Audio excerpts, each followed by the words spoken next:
Hello दोस्तों, तो कैसे हैं आप लोग। आई होप सब लोग बढ़िया होंगे। आज मैं लेके आया हूँ ये दूसरी वीडियो जो वन क्वेश्चन शो चल रहा है हमारा। इसमें ये आज ये दूसरी वीडियो लेके आया हूँ आज मैं। और इसमें हम पढ़ेंगे आज लघु बीजाणु ध्वनि की संरचना और इसके बारे में क्या क्या टॉपिक है वो सब पढ़ने वाले हैं आज हम। और ये क्वेश्चन ये है, ये भी बहुत मोस्ट इंपोर्टेंट क्वेश्चन में आता है क्योंकि ये भी कई बार एग्जाम में दिख रहा है, तो हम इसे ही पढ़ने वाले हैं। तो सबसे पहले हम इसमें देखते हैं इसकी संरचना कैसे होती है, इसकी संरचना कैसे बनाई जाती है।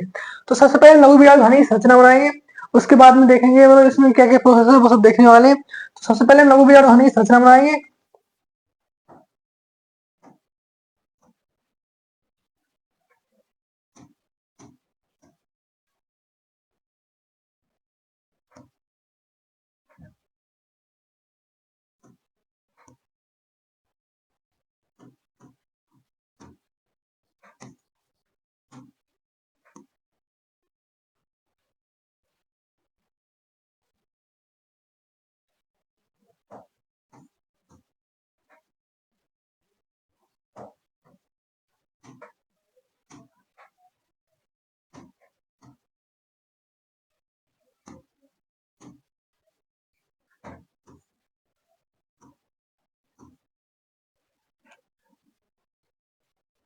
यहाँ पर आप देख सकते हैं ये जो संरचना है बन के तैयार हुई, इस प्रकार की लघु बीजाणु ध्वनि की संरचना होती है। अब इसमें हम सबसे पहले पढ़ने वाले हैं परतों के बारे में। इसमें आपको पता हो 4 परतीय संरचना होती है वाली, इसमें 4 परतें होती हैं। तो पहली परत होती है सबसे बाहरी परत होती है, और दूसरी होती है इसके अंदर वाली होती है, दूसरी परत इसके अंदर परत होती है।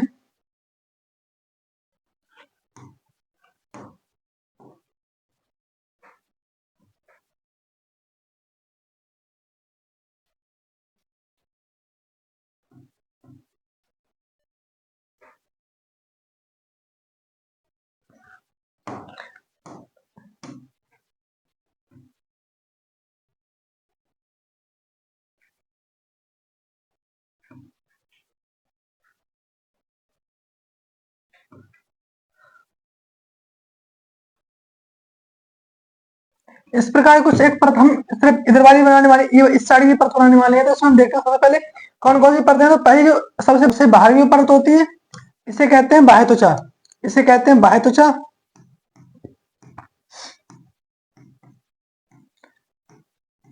जो सबसे अंदर वाली परत होती है इसे कहते हैं बाह्य त्वचा। और इसके बाह्य त्वचा होती है, ये क्या करती है, इसका काम होता है मतलब इसका काम होता है इसके लिए मतलब सुरक्षा प्रदान करना। इस लघु बीजाणु ध्वनि के लिए क्या करना, सुरक्षा प्रदान करना। इसका काम होता है लघु बीजाणु ध्वनि के सुरक्षा प्रदान करने का काम होता है इसका। इसका काम होता है सुरक्षा प्रदान करने का।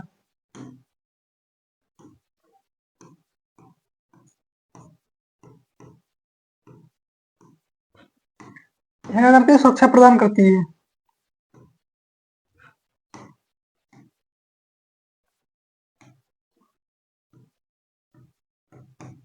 यह सुरक्षा प्रदान करती है। और सबसे कौन सी बाहरी परत होती है, और कैसी परत होती है, ये बाहरी सबसे बाहरी परत होती है वाली। और ये कैसी होती है, ये बाहरी होती है। और इसकी क्या होती है, यह होती है ये सिंगल लेयर होती है, यानी एकल परत होती है वाली। जो बाहरी परत होती है एकल परत होती है, और बाहरी परत होती है और क्या बोलते हैं सुरक्षा प्रदान करने का काम करती है, बाहरी त्वचा होती है। अब इसके बाद होती है कौन सी त्वचा होती है, इसके बाद होती है मतलब जो होती है अंतःस्थितियम। इसके बाद होती है अंतःस्थितियम, जो आपको देखिए ये ब्लू कलर की ये होती है अंतःस्थितियम परत।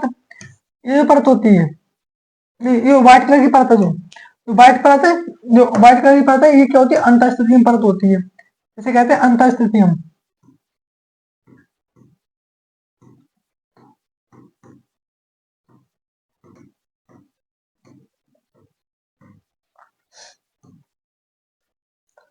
यह परत होती है अंतःस्थितियम परत होती है। इसका क्या काम होता है, यह एक तो मतलब बाह्य त्वचा की क्या होती है, अंदर साइड होती है। यह जो परत होती है बाह्य त्वचा के अंदर होती है। ये बाह्य त्वचा से क्या होती है, अंदर होती है, बाह्य त्वचा के अंदर होती है। बाह्य त्वचा के यह अंदर होती है। और क्या होता है इसका भी क्या काम होता है, इसका भी सुरक्षा प्रदान करने का काम होता है। इसके बाद बात करते हैं तीसरी लेयर है। तीसरी लेयर है ये कौन सी होती है, ये होती है मिडिल लेयर। मतलब ये कौन सी होती है, ये होती है मध्य परत। ये क्या होती है, मध्य परत होती है। और ये भी कैसी होती है, ये भी एकल होती है। अंतःस्थिति में परत है, ये भी कैसी होती है, एकल होती है। और मध्य परत जो है, मध्य परत है, इसे कहते हैं मिडिल मिडिल लेयर। मध्य परत जो है एक होती मिडिल लेयर होती है, ये कितने, ये एक से लेकर तीन, ये कितने कितनी परतों से मिलकर बनती होती है, ये बनती है एक से लेकर तीन परतों से। ये परत जो होती है एक से लेकर तीन परतों की बनी हुई होती है,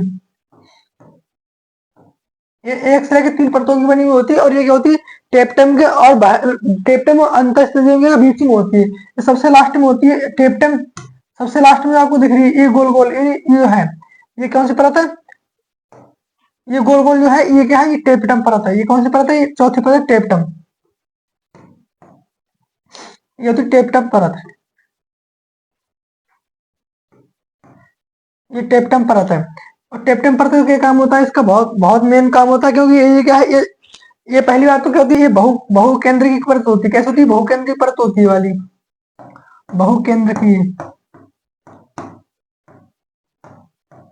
ये बहुकेंद्र की परत होती है। और इसका काम क्या होता है, इसका काम होता है पोषण प्रदान करना, इसका काम होता है पोषण प्रदान करना, एक रहती है पोषण प्रदान करती है,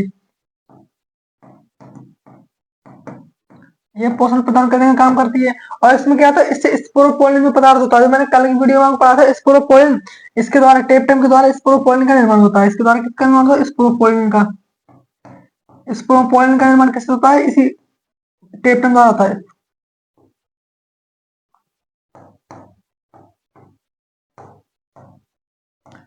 स्पोरोपोलिन होता है, इससे इसके द्वारा इसका निर्माण होता है स्पोरोपोलिन का टेप्टम द्वारा।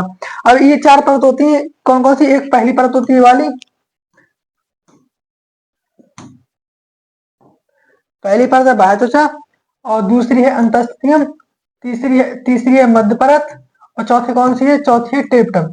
ये सब परतें हम इसके बारे में आगे पढ़ने वाले हैं, तो देखते हैं इस बारे में क्या। तो सबसे पहले क्या है, लघु बीजाणुधानी संरचना, लघु बीजाणु लघु बीजाणुधानी संरचना सबसे वर्णन किया, यानी क्वेश्चन पूछा गया लघु बीजाणुधानी की संरचना सबसे वर्णन कीजिए। तो सबसे पहले हम पढ़ेंगे लघु बीजाणुधानी होती है।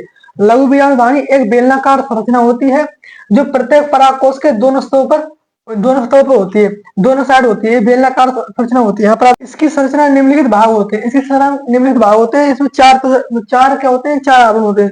तो पहला है बाह्य त्वचा, दूसरा अंतःस्थियम, तीसरा है मध्य परत, और चौथी परत जो है वो कौन सी, टेप्टम है। तो हम इन सब के बारे में पढ़ने वाले हैं। तो सबसे पहले हम बात करते हैं बाह्य त्वचा की। तो बाह्य त्वचा के बारे में पढ़ेंगे, यह परागकोश की सबसे बाहरी परत होती है। जो बाह्य त्वचा है ये परागकोश की सबसे बाहरी परत होती है, जिसका मुख्य कार्य क्या होता है, सुरक्षा प्रदान करना। इसका मुख्य कार्य क्या होता है, सुरक्षा प्रदान करना। इसका मुख्य कार्य होता है सुरक्षा प्रदान करना।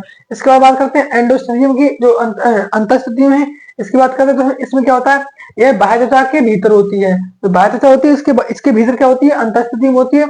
ठीक है, द्वितीय उपस्थिति यह प्राय एक स्तरीय होती है, यह कैसे होती है, एक स्तरीय परत होती है। इसकी कोशिकाएं परागकोश को स्फुटन में मदद करती हैं।